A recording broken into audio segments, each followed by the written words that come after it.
Class 7th exercise 16D। हमने last time किया था कि सर्कमफ्रेंस ऑफ सर्कल जो है वो 2πr होती है और पाई की वैल्यू हमेशा 22/7 होती है।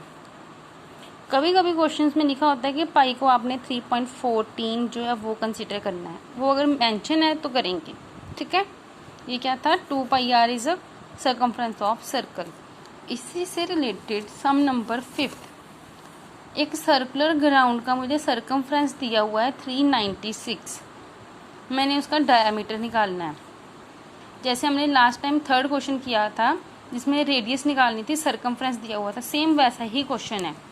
सर्कमफ्रेंस ऑफ सर्कल 396 मीटर, लेकिन सर्कमफ्रेंस का क्या फॉर्मूला होता है, 2πr।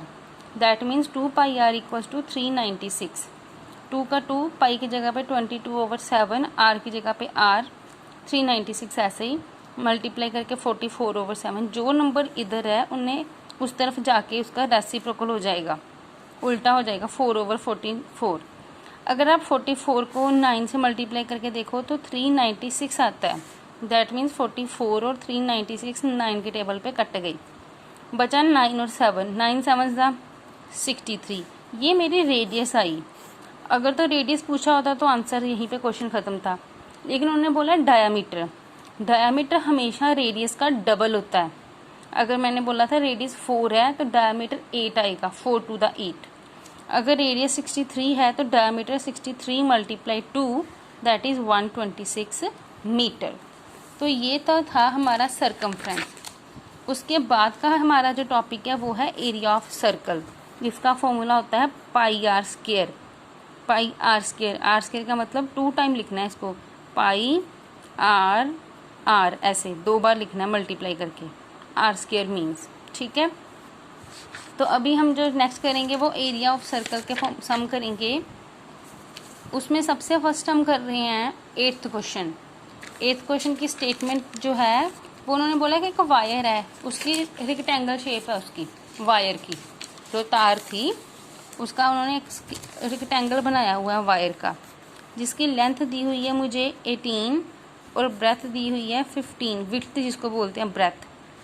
मैंने उसको बाद में ना उस वायर को खोला, फिर मैंने फोल्ड करके उसका सर्कल बना दिया। अब जो सर्कल बनेगा और जो रेक्टेंगल है उन दोनों का जो पेरीमीटर है वो सेम आएगा। तो अभी हम ये क्वेश्चन यहाँ पे कर रहे हैं। क्वेश्चन नंबर 8 जो है उसमें मेरे पास पहले मैं लिखूँगी लेंथ कितनी दी हुई है, 18 सेंटीमीटर। इसके बाद मैं लिख रही हूँ विड्थ, विड्थ मतलब ब्रेथ, वो दी हुई है 15 सेंटीमीटर। तो अब इसका मैं पेरीमीटर निकालूंगी रेक्टेंगल का, क्योंकि वायर तो उतनी लंबी रहेगी ना, अगर चाहे उसका स्क्वायर बनाऊँ, चाहे सर्कल बनाऊँ, चाहे रेक्टेंगल बनाऊँ, पेरीमीटर तो नहीं ना बदलेगा।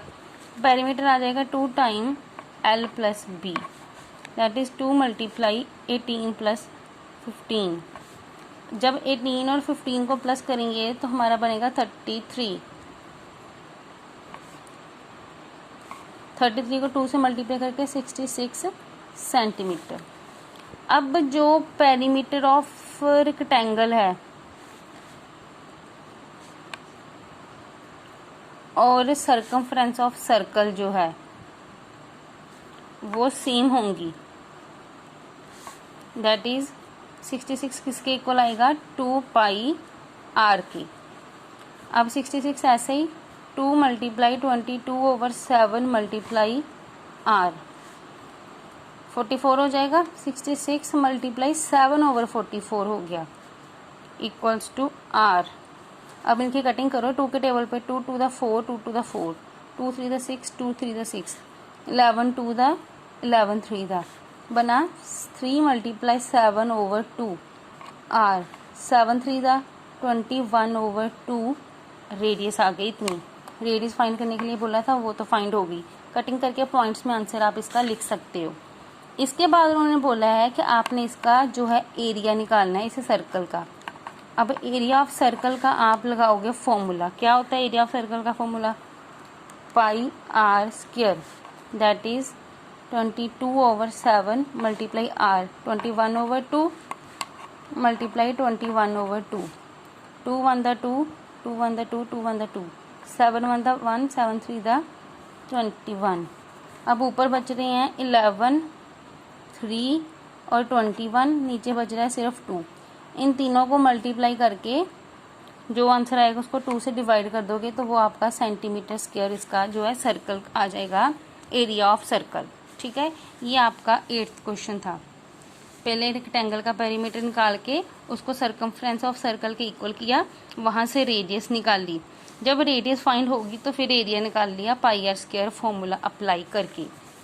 इसके बाद है सम नंबर 9th सम की आप स्टेटमेंट और शेप बुक से देख सकते हो। पूरे सर्कल का सिर्फ 1/4 पार्ट है, चौथा हिस्सा हम बोल सकते हैं, 4th पार्ट उसका। तो अभी मैं एरिया ऑफ सर्कल निकालूंगी तो क्या फॉर्मूला होता है, पाई आर स्क्वायर।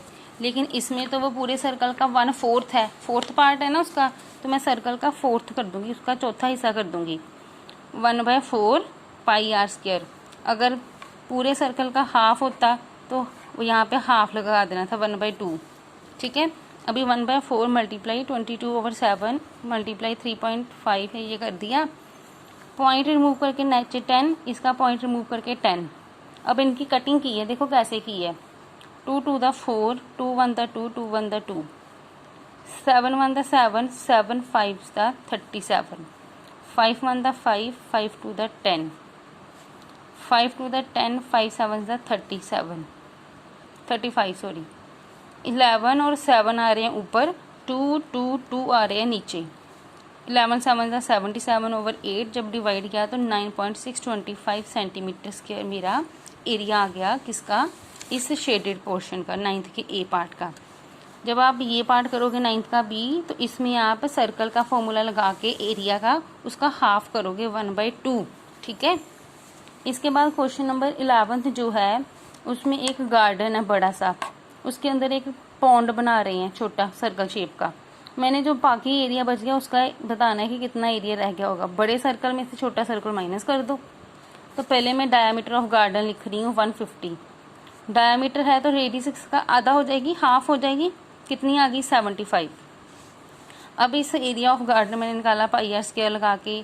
पाई उन्होंने मेंशन किया हुआ है बुक में कि 3.14 यूज़ करना है आपने, तो 3.14 मल्टीप्लाई 75 मल्टीप्लाई 75, ये सारी की सारी प्रोडक्ट जो है मल्टीप्लिकेशन सॉल्व करके इतना आंसर आ रहा है।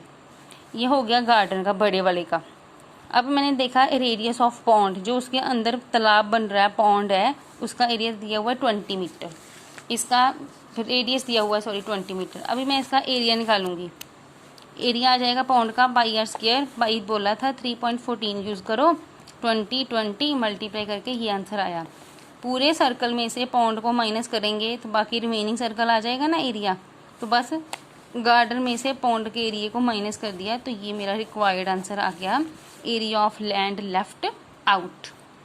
अभी जो 12 सम है, 12 सम है इसका, वो सेम इसी के जैसा 11 जैसा वो आपने खुद करना है।